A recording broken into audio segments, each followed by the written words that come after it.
ปีคริสต์ศักราชเศร้าหาเดินจุนเลยมา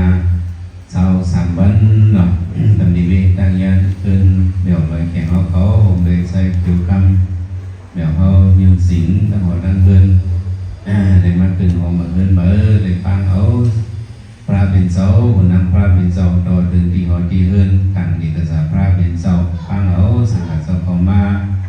ผมดูผมด้านเนี่ยเลยมาอังเงียเป็นคุณดูด้านสัมดูด้านปลาสังการเขาว่าในเมื่อในเลยว่าเป็นวันที่มีมังกรพุทธวชรกะเลยมาเฮ็ดการดีกุศลการเน้นสัตว์เฮ็ดมังกรมุตตะมังมาเนาะเลยเฮ็ดตั้งหรือตั้งการนั่นก็เข้าเป็นมังกรมีลงองค์ห้างย่อในพระเป็นโซโฮไว้ซึ่งในตาดีเป็นตั้งหรือตั้งการมานั่นในมันเดเลยมี3 ปึงแต่เดเป็นเลยตั้งหรือตั้งการนะครับก็ต้องแต่ว่าเกียนเมื่อก่อนนึงก็เกียนนะว่าสังขาเกียนตอนเดียวก็ว่าสังขาเกียนยันนั่นก็สังขาเกียนยันมันเนี่ยนั่นเองตั้งหรือตั้งการก็จะได้เป็นสังขาเกียนสันเดย์ยันมันเองสันเดย์เป็นตั้งหรือตั้งการก็ในหมายหนึ่งสันเดย์เลยมีอีสังลาหมายหนึ่งเนี่ยไทยตะเกาเขาตีเลยมีเสือขลุ่ตีเลยมีอ่ะเสือขลุ่ไทยตันเนี่ยตีเลยมีเสือขลุ่ไทยตันหมายสองสัมตีเลยมีคุณโคตันตีเลยมีอ่ะเหรอตีเลยมีคุณโคตันสังมามีเสือขลุ่หลายไว้สัมมีคุณโคตันในสัมเดชางดุจางดุเมื่อนั้นก็สัมมีคือหนูโคด้านในก็มีอยู่จะคือสัมมีในสำเร็จจังหลุดมีในมีอยู่ใกล้กับคือหนูในก็พัวเท่านั้นมันเป็นการหน้าคู่หนูมาเรียกจะคือหนูในด้านก็มีคู่หนูโคด้านของหนูโคด้านก็มีเอาเนี่ยไม้สามหนูในมีก็หักขามตั้งดูเป็นในเมียเนาะเป็นในมีก็หักขามตั้งดูคู่หนูเลยก็ตั้งดูในการหน้านี้มันเป็นตั้งดูทางการมาแต่ว่าสังขาเกณฑ์อย่างนั้นเหรออย่างนั้นเนี่ยแต่ว่าอะไรดูด้านคนดูคนด้านนั้นก็แต่มันได้มีปกติการฐานหน้าเนี่ยก็มีอยู่14 นิ้วปกติการฐานหน้าสุขศาสตร์มาเลยมากกว่าป้านเลยตั้งดูด้านนั่นเป็นเลยดูด้านนั่นนะปกติการฐานหน้าเนี่ยเป็นหน้าเนี่ยเขาดูด้านชัดอายุบริษัทเนี่ยจะได้ว่าเป็นตั้งหรือตั้งการเนี่ยบางของเลี้ยงหมาเลี้ยงแมวเลี้ยงเขาลูกปัจจุบันจะได้เนาะเขาหรือครับส่วนนั้นถอนตัวสัตว์เมียนอะไรยีนเนี่ยได้เป็นเขาหรือในอยู่ในด้านบริษัทได้ว่าเป็นอันนั้นตั้งหรือตั้งการพอดีมันนั้นมันมีหนักมีอิ่มมันเปิดกันดีคนมีสินตั้งสูงนั้นเปิดกันนั้นอินเว้ยไอ้ก็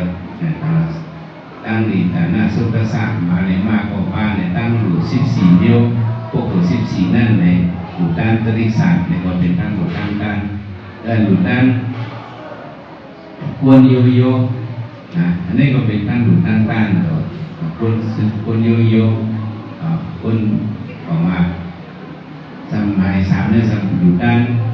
ศีลบุตรพวกตัวในอยู่ด้านคนอันนี้ศีลมีมนเปิดกันในอยู่ด้านก้นวิสีในอยู่ด้านก้นหรือวิสีนั้นมันเปิดกันแบบข้อนี้มันปากกันปากคุณทางปากคุณอะไรมันเด็ดมีสนั่นค่ะอยู่ด้านสังตริสันในสังอยู่ด้านก้นยืนในสังอยู่ด้านก้นนั้นเป็นวิสีวิธรรมนั้นในสังในจะในเป็นตั้งหนุตั้งด้านเขาเป็นในองค์ตั้งปากปากก้นแต่นั่นในเครื่องวัด7 มันสร้างมันแถมแต่เสื้อวิสีในในสารในเนี่ยซึ่งนั่นคือเป็นมาแถมอยู่ด้านพวกขวานไหลสอนดับปฏิมาคือพวกขวานเป็นสอนดับปฏิโผคือสกตกามิมาคือสกตกามิโผคืออนาคามิมาอนาคามิโผอนาตามาอนาตาโผเนี่ยการเจริญในเป็นกับเจ้าในเจ้านั่นมันเหมือนกันข้อนี้มันก็เหมือนเจ้าเขาส่องให้ส่องหน้าผูกพักผูกโซนนั่นเลยว่าที่ผลนี้มันบ่ดีในก็หมักมันบ่คงมันบ่ก่อนเพราะว่าที่ผลมันดีมันดีในก็หมักก็คงก่อนในก็มันถึงจะได้ขึ้นมาเพื่อนเราอยู่ด้าน ยานด่าในสันสมัยสุเนียยานด่าไปหังมันเป็นภาษีกับพุทธาภาษาสุเนียพิสิกับพุทธาทำเป็นนั้นเป็นพระเป็นเจ้าแต่พวกบริการฐานะ14นั่นอันสุเนียเป็นตั้งเสียในเป็นอีหังในเป็นพระเป็นเจ้าเป็นอย่างไร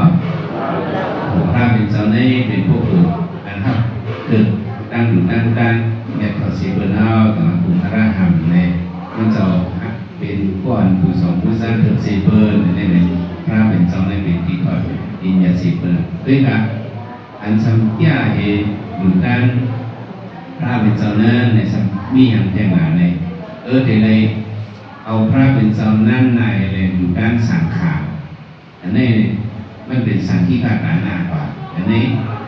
พอดีมันอย่างมากาสูงหรือสิอันอยู่ด้านพวกที่กาตาหน้าพระเป็นเจ้าพอซึ่งไหนสังขีกาตาหน้านั้นมันได้มีแต่ผู้บริโภคสังขารในคนมีผู้บริโภคสังขารนั้นมันผู้บอกว่ามีปายาหันนางียาหันกลไซทีเดียวนี้มันคือเขียนยาหันกลไซกับในเข้ามาใน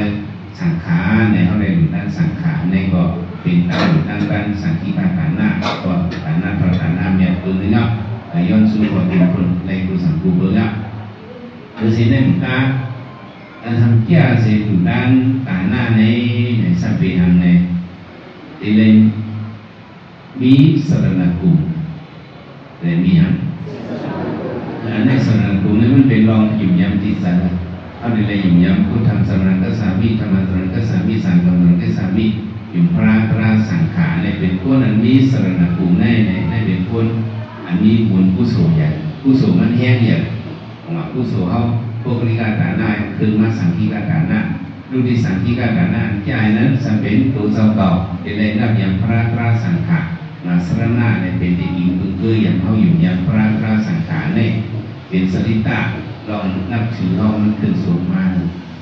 อันทำใจเขามีสรณกุมนั่นที่เลยมีสรณกุมยาวทำที่เลยมีศีลเลยมีอย่างที่เลยมีศีลว่าเป็นเขาเป็นคนมีศีลเขาเป็นศีลวันตาอันทำใจเขาเป็นภาพสรณกุมในมีศีลนั้นจะไปหันในหันเขาส่งเมตตาเราส่งทางว่า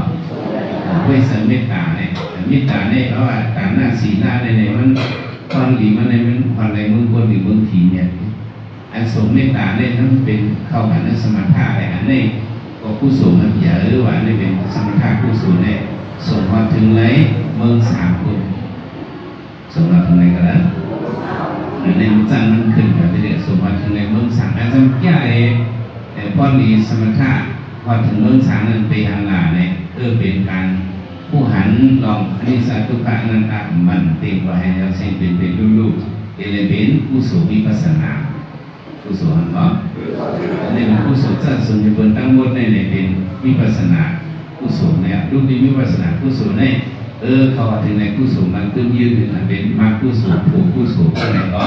อันนี้เป็นผู้สูงสั้นส่วนใหญ่เบอร์ในมาผู้สูงผูกผู้สูงในอ่อนมาถึงในกระไรอ่อนมาถึงในนิพพานในเป็นตั้งดูผู้สั้นๆอันสูงเบอร์แต่ว่าเขาดูในมีเนี่ยวิปัสสนามันนั่นแหละเขาดูในกองสารในที่สุดมันเอามาวนด้วยมันได้เนาะเอาละลองขึ้นอันหนุนอันตานั่นทีเลยมีเสริมใครดูทีเลยมีโคดูทีเลยมีก้อนขังตั้งดูทำมาวนด้วยอันไหนอะไรเป็นวิปัสสนากุศล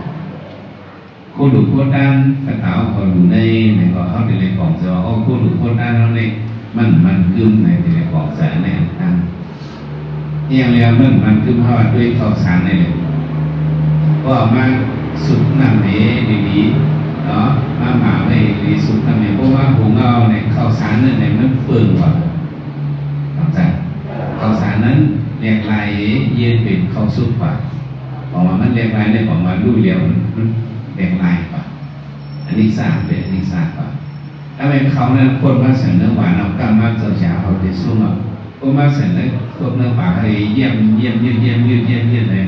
เรียกเขาตัวนั้นสองเดียวกว่าสองมันกึ๊บมันกึ๊บยาวก็เพราะมันเลี้ยวกับเจ้าก็ดื่มกินไปมันก็ดูเดียวพักตัวนี้ก็เหมือนนั้นนะพักหมีตัวนี้เขาก็กะเที่ยวนี้ก็สองแถวก็บอกเปิดเนี่ยซ้อยเนี่ยสองดูเลี้ยวกว่าเจ้าบอกว่าไม้ดึงเขาในเลยบอกจะว่าคู่ดูด้านสิ่งมันกึ๊บ มันคือ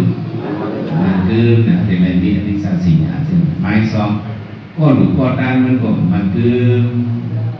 มันคือตัวเนี่ยมันคือนั่งสิก็ไม่สู้สิก็ไม่นอนสิก็ไม่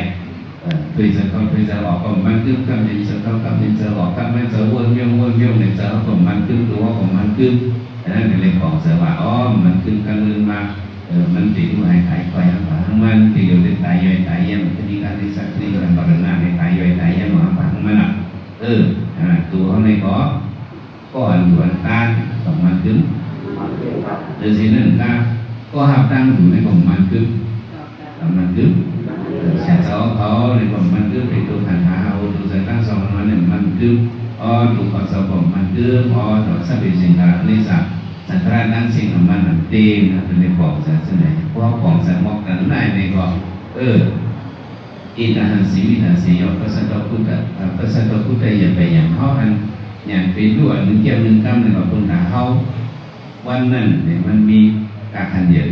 วันนั้นเองการขันเดียดตัวสุดปานอย่าตะป้าถึงนั้นสัมสนาผู้เยาว์ในมันในอัตราของผู้ในพระผาตอนนั้นหางบอกแมวเขาแมวไปเขาบอกอยู่ทำเขาแบบเขายังสิ่งเขาบางทีน้องตั้งสิ่งอะไรมี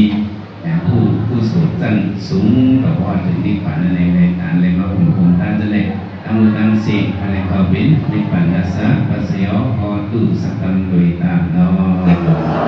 ะ